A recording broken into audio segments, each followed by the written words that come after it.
बीच में है वो परमेश्वर सेनाओं के यहोवा आज हमारे मध्य में है मेरे प्रियो। और वो कहता है मैं तुम्हें जगत के अंत तक सदैव तुम्हारे संग और साथ रखूंगा, ना तो मैं तुम्हें छोड़ूंगा और ना तो मैं तुम्हें त्यागूंगा। वो प्रेमी परमेश्वर है मेरे प्रियो, वो हमसे प्रेम रखता है और वो हमारे संग और साथ है। इसलिए हम इस गीत को गाकर कहते हैं और इस गीत को गाते हुए हम परमेश्वर की महिमा करेंगे और आगे परमेश्वर के वचन में जाएंगे। एक गीत गाएंगे, कभी नहीं कभी नहीं कभी नहीं कभी नहीं छोड़ेगा, कभी नहीं कभी नहीं कभी नहीं कभी नहीं छोड़ेगा।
देखो सच्चा है मेरे प्रियो, जो वो कहता है वो पूरा करता है। उसने कहा उजियाला हो तो हो गया, उसने कहा अंधियारा उजियाला से अलग हो जाए तो वैसा ही हो गया।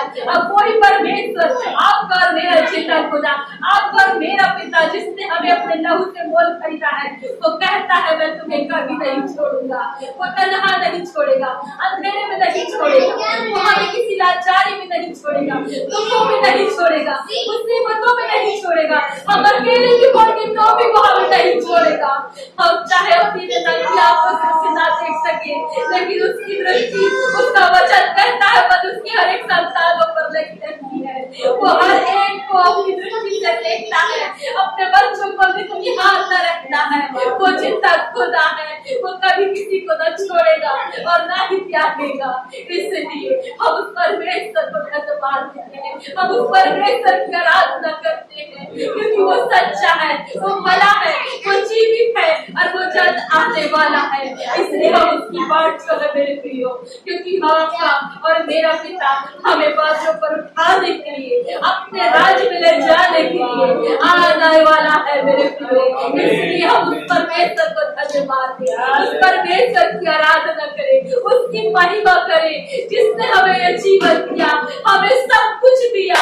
आज हम पेट भर खा सक रहे हैं, पी सक रहे हैं, तन भर पहन सक रहे हैं, आज हम एक दूसरे को देख पा रहे हैं। ये केवल उस परमेश्वर की महानता है, ये केवल उस परमेश्वर का प्रेम है जो आज हमें एकत्र किया है मेरे परमेश्वर ने। इसलिए हम उसके उसी प्रेम में एक दूसरे के साथ बंधकर अपने परमेश्वर की आत्मा की बाट सुने, अपने परमेश्वर की राज्य और धर्म की खोज करें कि हमारे परमेश्वर का पिता परमेश्वर की महिमा हमारे जीवन से हो और वो हमें बने और हम आगे के समय परमेश्वर के दास के माध्यम वो हमारी अगुवाई करें। आइए मेरे प्रियो, हम अपने आप को समर्पण करें परमेश्वर। हम सब लोग प्रार्थना करें, अपने आवाज को खोलें और उस खुदावंत को धन्यवाद दें जो उसकी पवित्र उपस्थिति है। हम उसकी आराधना करने पाए, आत्मा और सच्चाई से उसकी तारीफ करने पाए मेरे प्रियो। उस महान परमेश्वर को धन्यवाद। परमेश्वर हमारे मनों को जानता है, हमारे हृदय को जानता है, हमारे हर एक कल्पनाओं को जानता है। हम एक दूसरे से हर बातों को छुपा सकते हैं, परंतु उस महान परमेश्वर से नहीं छुपा सकते। वह हमारा उठना बैठना जानता है, वह हमारा दृष्टिकोण को जानता है, वह हमारे विचारों को जानता है, हर बातों को जानता है मेरे बेटे। क्यों ना हम उस महान परमेश्वर के चरणों में हम उसकी तारीफ करते हुए हमारे दिल की सारी बातों को कर। प्रभु मुझे माफ कर, मेरे जीवन को बदल, मेरे स्वभाव को बदल, मेरे लाइफ को बदल मेरे प्रभु। हम आपको धन्यवाद देते हैं। आज की आराधना परमेश्वर को करने योग्य हम परमेश्वर को धन्यवाद। आइए हम इस कोरस को गाएंगे और परमेश्वर के हाथ में अपने संपूर्ण जीवन को सौंपेंगे और हम परमेश्वर की महिमा करेंगे। इस कोरस को समर्पण की प्रार्थना करेंगे। आत्मा और सच्चाई से